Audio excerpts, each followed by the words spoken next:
Welcome to another electrifying episode of the Commentary Booth live via satellite, where we peel back the curtain on your favorite wrestlers and their cinematic inspirations. I'm your host, Jamie Upps, and today we're bringing the thrills by welcoming a guest who, despite being a relative newcomer to the wrestling scene in Adelaide, has been carving quite the path of destruction all over the country. Joining us live via satellite today is Axe Massacre. Hey. How is Adelaide wrestling going? Big weekend coming up for you guys? Yeah, big weekend. Got Conquest this Saturday, so big tournament for the championship belt. It's very, very exciting. And then in general, how is the Adelaide scene coming out of one of the more difficult times of wrestling recently? Yeah, I think it's doing really good at the moment. I think with how things are going in general in the Australian wrestling scene, I think things are pretty hot at the moment. Awesome. So thanks for joining me on the show today to chat about movies and their influence on your wrestling career. Before we dive into the chosen topic, do you want to give us a little bit of a rundown on how big a part of your life are movies and TV? Massive part. I take most of my inspiration from film and TV shows. Yeah, probably where I get pretty much all of my inspiration from, more or less. So, yeah, it's a big thing for me, big part of my life. Very nice. I saw you went to see Maxine recently. What did you think of that one? I loved it. I think the whole X trilogy was great. Pearl's definitely my favorite out of the three of them. I think that one is just so good. And then Maxine is a close second. And then I think X is my least favorite of the three of them. I still really enjoy it, but it's definitely, I don't know, the other two they have something that just really appeals to me. There was one particular scene in Maxine that really made me cringe quite a bit. You can probably Which imagine one? which one it was. Early in the alleyway, as a man, Yes. that was Yeah. Yeah. difficult to watch. Yeah. Yep. That's fair. So now the big question for today: what have you chosen as the movie or TV show that has had the biggest influence on your wrestling career?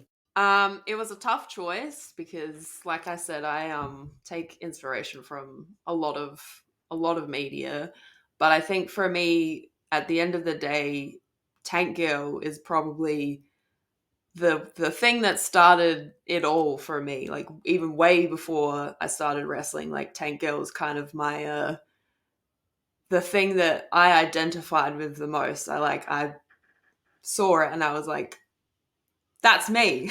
Like, and I don't think I've identified with another character quite as much as I have with Tank Girl. Okay. So I'd never heard of the film or the comic series that inspired it. Can you give our audience a little rundown on what it is about?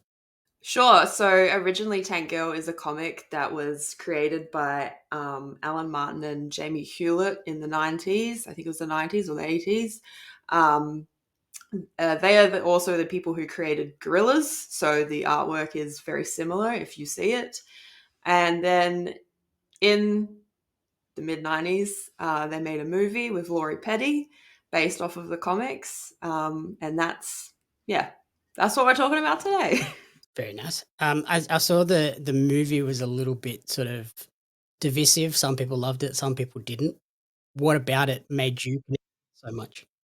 I think for me, like seeing the movie that was how I got into Tank Girl. I'd never heard of her before, and I was out at the pub one night, and some drunk girl leaned over to me. She's like, "You look like Tank Girl," and I was like, "Who is that?" And I looked it up, and I watched the movie, and I just kind of fell down the rabbit hole of the whole thing. I think that's probably one of the more unique ways someone has been introduced to their favorite movie so far on the show. Yeah, probably. It happens. I don't want to sound vain, but it's there's been quite a few things where people have said, "Oh, you look like this character," or "You remind me of this person." And it's like, oh, there's never heard of that. Let's find out what that is." Like, Do you continue to sort of go back and rewatch Tank Girl today? yes, not super frequently because I'm kind of trying to break away from watching the same things that I always watch over and over again and trying to watch new things and explore new things. But it's definitely, yeah, I definitely revisit it. I collect as much memorabilia and stuff as I can from it. Like, I own it on VHS. I own the special DVD collections. I have, what was it? My husband bought me press packet. That's what it is. Yep. Yeah, just all the info about the movie and stuff. Yeah, and it had like stills from the film in it and like photographs and stuff. It was awesome. Awesome. So I'm an avid collector of anything Tank Girl, really. Have you gone back and read the comics as well? Yeah, I anytime I go into a comic book store, it's the first thing I look for. So I'm trying to collect all of the comics, which is trying to get original ones is very, very hard because they're very old and they And expensive, I imagine. very expensive. But they kind of do reprints of them and kind of squish a whole bunch of the comics into little books, and I collect all of those, and even the new ones. They're still making the comics now, so I buy those whenever I can. And what was it about the character that you connected with and made it so captivating that you continue to go back and now hooked on buying every piece of Tank Girl merch possible? For me, she's just the culmination of, I don't know, everything that I feel I am and everything that I want to be, even like in a kind of fantasy way. Like, me ever driving a tank, I don't know if that's a thing that will ever happen. If you go to the States, That's true. um, but it's just that Aussie punk girl who, she doesn't give a fuck. She doesn't give a fuck. She drinks a lot of beer. She's kind of messy and gross, but she's very endearing, and she's still a good person at the end of the day. Like, she's not I wouldn't say she's a bad guy. I don't even know if I'd say she's like an anti-hero, because she is kind of always striving to be a hero in a way, just in her own kind of messy Aussie punk rock chick way. almost Batman like it's not like they're always going for the good thing, but they'll beat someone up to do it. Exactly. Yes, and I will beat up whoever I have to accomplish good. So on that front, is that the thing that has carried over into the Axe Massacre wrestling character as well, the most? Probably not the most. I think it's more just for me it's just that messy punk attitude kind of thing. Like, I'm just a I think it's the relatableness. I don't know if that's a Relatability? word. Relatability, yeah, of someone who's kind of more human. Like, they're very imperfect. They like to have fun, and they're just kind of messy, but I don't know. Just there's a lot of layers to it for me, and I think that's something that I like about it as well. It's not a very one tone character. It's not a very easy character. There's a lot of layers to it. Yep. Yeah, I think like in wrestling we saw John Cena sort of had that problem later in his career where early on he had those different layers and different aspects to the character. And then as we got into the hustle, loyalty, respect era, he just became this like ultimate perfect good guy and there was no flaws. So it made him very hard to connect with. Yeah, exactly. I think especially for me, like, I'm still relatively new and I'm still trying to kind of flesh out my character more and more. And so having these kind of inspirations where there are a lot of layers to it is very beneficial for me.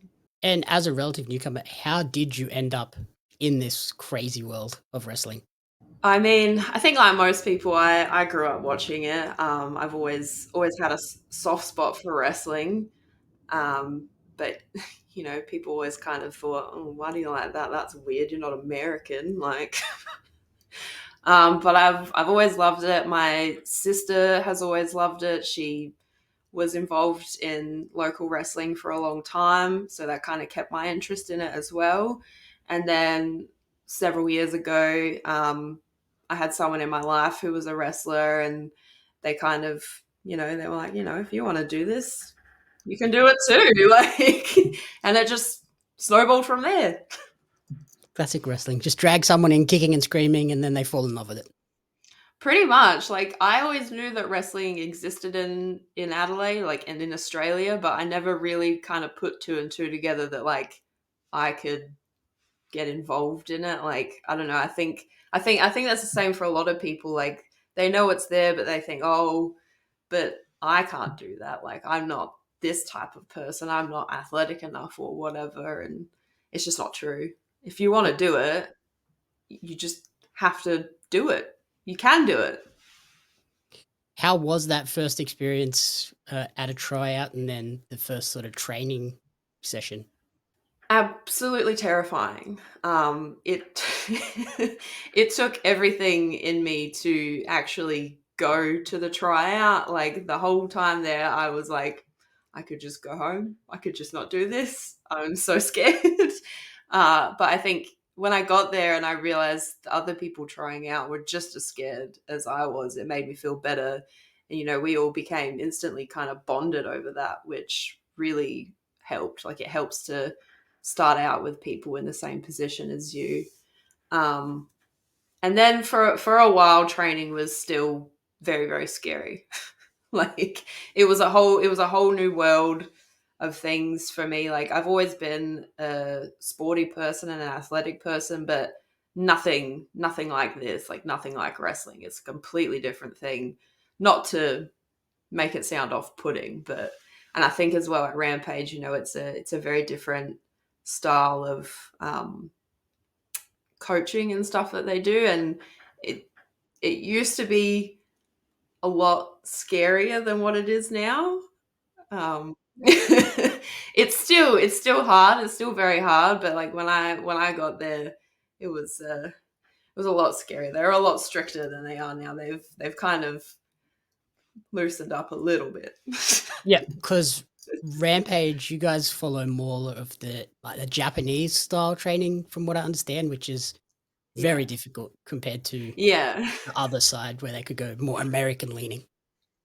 Yeah, exactly. And it's not just in the style of the technique of the wrestling you're doing, it's also in the form of coaching that they do as well. It's very, be respectful, keep your mouth shut, don't talk back, that kind of thing.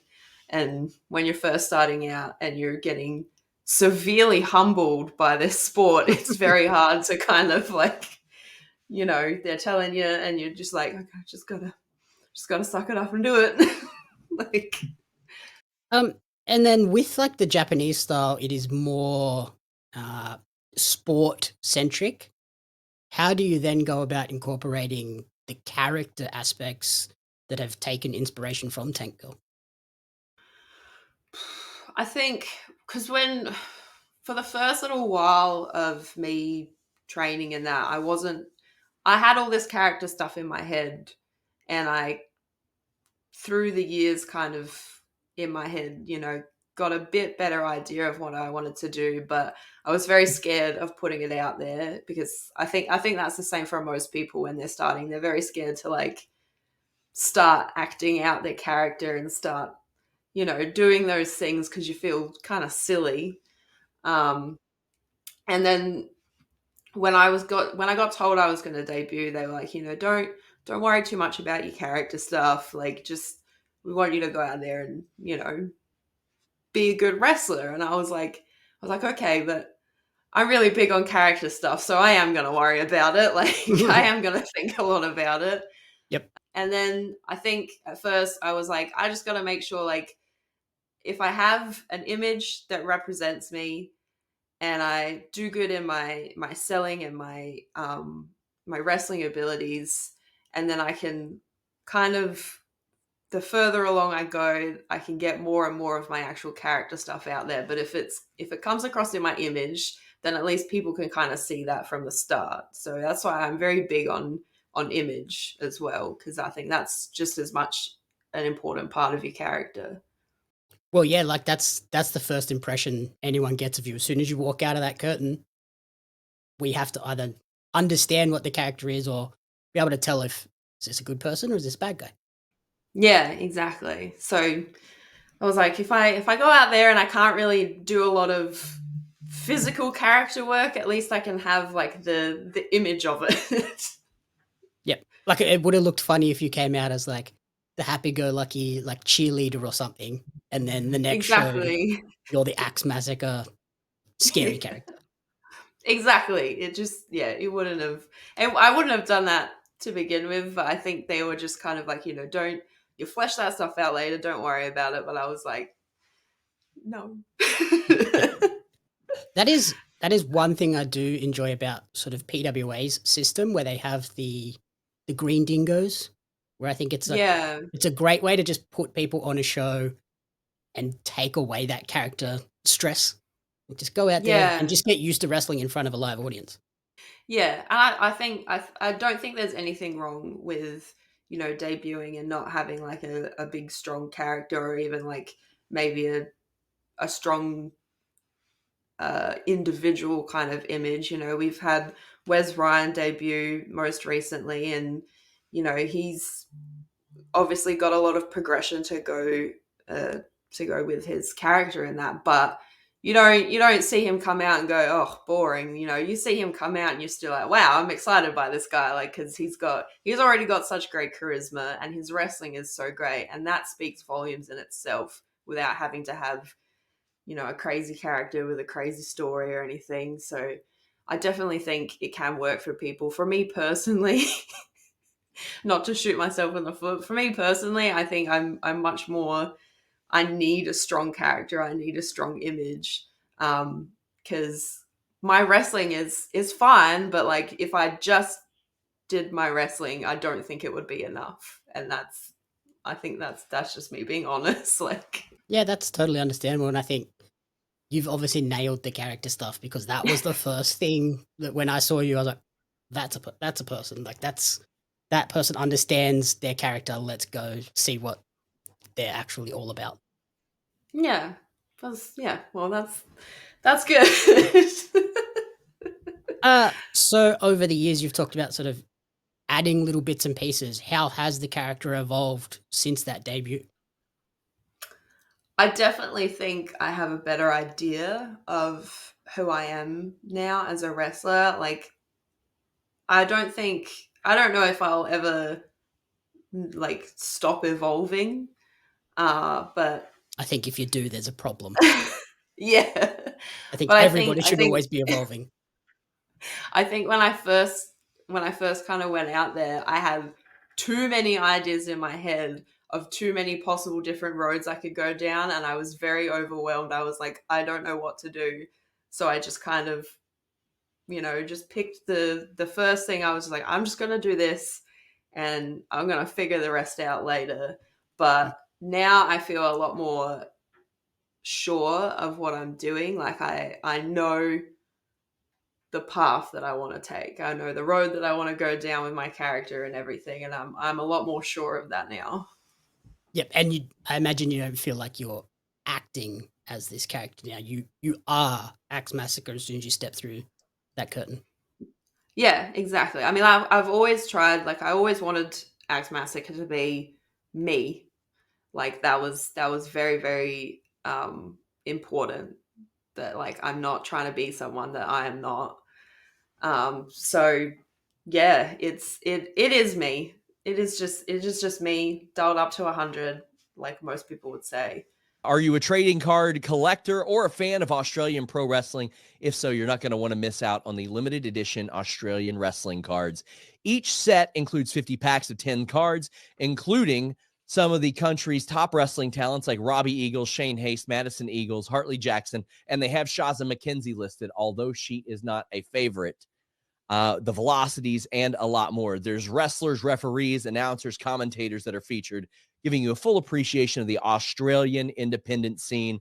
The cards sold out a lot faster because cards are hot right now, as I'm sure Jeremy Lambert will tell you. But you can order your Australian wrestling cards now at Pario Magazine. That's Pario magazine.com.au/AUS WRES cards. Follow Australian Wrestling Cards on social media at AusResCards for updates. Join the hundreds of fans who have already discovered the excitement of Australian wrestling cards. So you mentioned sort of being a big movie buff, watching lots of stuff. Have you incorporated inspiration and elements from any other forms of media or other movies and shows? Yeah, I there's a lot of things because I don't like to be just a straight serious character. I like to incorporate some comedy in there, and that's something that I want to do more of. So I take a lot of inspiration from Kath and Kim Mhm. because there's a lot of great, not just like the verbal, like, the straight up jokes, but there's a lot of good physical comedy.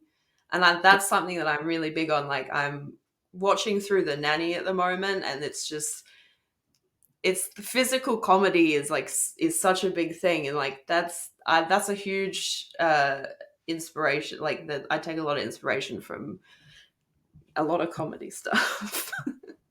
I never would have picked that, but that does make sense. And physical comedy and wrestling, like they go hand in hand. It makes sense that you're not trying to be the person that just is constantly throwing out these funny one-liners. You can get across that character with your actual movements. Yeah, exactly. I think with Kath and Kim as well, it's I very much am a very Aussie wrestler, and that's classic Aussie humor. So it works perfectly. I mean, if you go back and watch the Rampage Rumble that we had last year, I do the Kath and Kel speed walk to the ring. So that was me trying to like incorporate some of that physical humor. That was the first time I'd done anything like that. So it's slowly getting there. And I think that puts you in good stead too if you do want to go overseas to wrestle as well. You are going to stand out because you are using that uniquely Australian touch to your character. You're not just going over there and being, oh, this person has been inspired by XYZ American comedy. Yeah, exactly, exactly. Um, Another huge thing, I think, more on the obvious side, is I take a lot of inspiration from horror movies, obviously. Um, Slasher movies, definitely, because that's the other side of Axe Massacre. Is she is a killer. She's going to come and kill you. She is a slasher. She's like, and that's a huge reason why I really loved Pearl and Maxine as well. Like, because that's me. And I think that's probably one of the coolest things about horror too. It is all about powerful women a lot of the time. Like Yeah, there's that final girl trope, and it's because they're the powerful character in those universes. exactly. I watched the UPW Rumble recently. Oh yeah. Your entrance video is awesome. Thank you. Did you make that, or did you have someone make that? Yeah, no, I made it. I'm constantly updating it. Like, I the first entrance video I made for myself when um it was I think it was 2 shows after I debuted. I actually got to come out to my own entrance music, and I had like no footage of myself wrestling, so I just had to clip a whole bunch of things from movies and wrestling and music videos, and then progressively, as I got more and more footage of me wrestling, I've just edited it to be more footage of me wrestling. Yeah, and then like there's like the shots of you like walking with the axe and stuff. I was like, wow, that's another one of those things of Axe Massacre's debuting on a show. that plays before you even walk out and immediately sets the tone of, okay, this is what we're expecting from this character. Yeah, I think that's another huge thing for me is like I really love the entrance videos where it kind of tells the story of like who is this person coming out, like it sets an image. Like I don't think there's anything wrong with people who have entrance videos where it's just their name. But for me, I have a very, very long intro to the start of my song. So that would be really boring. If it's just Axe Massacre on the screen, that's it. Yeah, so I got to give them something to watch, something to like, get them hyped up for me to come out. And I think, I don't know, I just think it's more entertaining that way. I think that's probably another unique thing about you two. You're looking at it from an overall presentation package. For someone so young, that I think that's probably unique. I don't think a lot of younger wrestlers are looking at it that deeply. They're kind of just, I just need to be good in the ring and have a base level of character. Yeah, I think for me that kind of goes hand in hand with the whole like how much importance I put on image.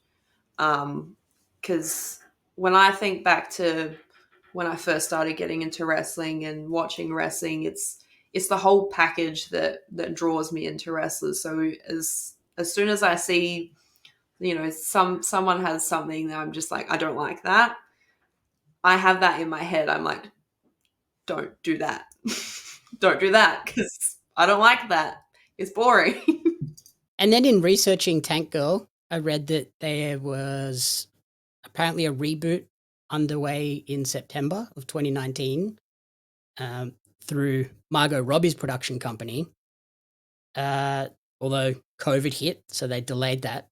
How would you feel about a reboot Tank Girl movie? uh yeah, it's a bit iffy. For me, it's something that's very close to my heart, and as much as I love the original '90s version, there was a lot of beef between the original creators of Tank Girl and that movie, and they were not happy when they heard about this supposed reboot that Margot Robbie wanted to do because they had not been asked about it at all. Okay, yep. It was just purely the studios selling the rights. Yeah, pretty much. So they were kind of like, if they want to go ahead with this, we're not going to let them unless they actually ask us for permission. We're going to put a lawsuit up against them or something like that. So I think once it got shut down or whatever, they were pretty happy. It's I think Margot Robbie is great. I don't think she should be playing every character ever because Harley Quinn was a character who is very similar to Tank Girl, and I don't know for sure, but I heard somewhere along the grapevine that Harley Quinn was inspired by Tank Girl, and I think it's you can't have the same person playing similar characters. It's just kind of that typecasting thing. And yes, she is Australian, and Laurie Petty was not, but I don't know. I don't think it needs to be done, and I don't think that Margot has the spunk to be Tank Girl. No, that's totally understandable. Like you said, I think if they're gonna ever do it, they really should be consulting with the original creators, the people that designed this character, and they can go and tell them what is supposed to be at the core of that character overall, not someone else's interpretation of their creation. Exactly, because that's a huge thing that happened with the original movie. Was they had all these discussions. They were like, "This is what we want it to be," and then the studio was like, "No." If the reboot was to go ahead and you had any sort of say in casting, who from Australian wrestling would you want involved in this movie? Well, I would cast myself as Tank Girl, probably. Of course. um, it really depends on what the story is. If they were trying to remake the story from the original movie, then I wouldn't have a clue because I don't think they should do that, to be honest. But there's so many different stories within the comics and everything. I believe that Booger should be nothing like he was in the movie, because he's nothing like that in the comics. I don't think that they should. Oh, maybe they should try and do the prosthetic penis again. Not go for a PG-13 rating this time and cut it out. Yep. In Australian wrestling, I don't know. That's a big question, because the rest of the characters, I think I would definitely have Leah as Jet Girl, my Jet Girl. I think that would make sense. I guess I would have to, if I was playing Tank Girl, I'd have to have my husband be Booger. But yeah, I'm not sure, because the rest of the characters are kind of in and out. Yeah, that's fair enough. And yeah, you and Leah have a bit of a storyline going on with the sort of rivalry, but stuck together in a friendship type dynamic. How's that been going recently? We're frenemies, to put it. That's the best way I put it, is we're frenemies. Yeah, I mean, it's going all right. We were in a tag match just this weekend gone, and it was fine. She got eliminated first, so I made it through to the end. Yeah, that's fair. That's cool. But no, that's going well. She's really, really, really nailing being a fangirl very much at the moment. She does bug me a little bit sometimes with how much she gets in my face with her phone. That does sound like Leah. At the end of the day, she puts up with a lot of my shit, and that's why I keep her around. Was Leah one of the people that started at a similar time to you? I think she started about 2 years after I did. I think that's the right time. It's not exactly 2 years, but it was a little further down the track. It was just, I think it was, no, it was just before COVID shut everything down. That makes sense as to why she kind of is following you around like a fangirl and looking up to you a little bit.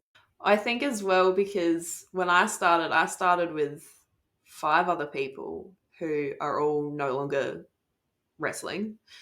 And Leah started on her own. And then there was a couple other people who started around just like a little bit after me and a little bit before Leah, and they're all gone too. So me and Leah are kind of the only people who are still around from our like COVID timeline. Yeah, that's a feather in both of your caps of the last survivors of your groups. Yeah. So then, as we close out the episode, what has been the best piece of advice you've been given in terms of incorporating different inspirations for characters? Ooh. Oh, that's a good question. Just trying to think. I've been told so much stuff. I can imagine all of the different camps and things. I think actually probably one of the things that sticks in my head a lot was, I don't know if it's so much to do with like trying to find inspiration, but more so with just trying to kind of nail down your character. Was Tommy told me, you need to have an elevator pitch for yourself. You need to be able to tell people who you are in like 10 seconds or less. And when he told me that at the time, I was like, I can't do that. I can't nail down, like, because my character is so complex and so just bizarre. I was like, I don't know how to nail that down. So that really made me think about. You were still in that phase of 8 million different ideas floating around. Very much, but it also made me realize, I was like, I really need to, kind of figure out what I'm doing and just be able to nail who I am in like one sentence, which I'm still kind of figuring out how to do that. Yeah, I imagine that would help a lot when you're pitching yourself to go to different promotions and stuff as well. If you're sending them this 8-page document of this is my character, they're like, too much. Exactly, yeah. So I kind of just try to tell people I'm a messy Aussie punk slasher, something like that. I don't know. So then, as we look ahead, what's in store for you in wrestling over the rest of 2024? I will be making some more appearances in Brisbane. I am not 100% sure what's on the cards at Rampage because it's a kind of a ever evolving thing, and there's lots of people and lots of injuries sometimes to kind of figure out. But I know we have after Conquest. I think we've got our October show, and then at some point we've got Froth and Fury, which I'm really looking forward to. I think that's going to be super fun. Haven't done anything that big ever, I don't think. I mean, not since I've been at Rampage. We haven't done a big show like that. So I'm really, really looking forward to that. Hopefully, February next year, there'll be some big stuff happening in Brisbane. Oh yeah, I'm hoping I can make it up for the AEW show. Sure there will be some other wrestling shows on around the same time, and maybe I can squeeze my way onto one of them. Yeah, find a way in there somewhere. Alrighty, awesome. So finally, where is the best place for people to support you and track the Axe Massacre wrestling journey? I'm on I think I'm on all platforms. I'm on Facebook, Twitter or X, TikTok, and Instagram. Instagram is definitely the best platform because that's the one that I'm most active on and I post the most on. So definitely follow me on Instagram. And what's the handle, just so everyone knows? Oh, it's Axe Massacre Sucks with 2 X's. Thank you, everyone, for listening to the commentary booth live via satellite. If you enjoyed the show, please remember to rate, review, and subscribe on podcast services and on YouTube. You can follow me on social media at JamMeUps Media and at Pario Magazine. Thank you, Axe, for taking the time to chat with me, and good luck with everything, and good luck with Conquest this weekend. Thank you.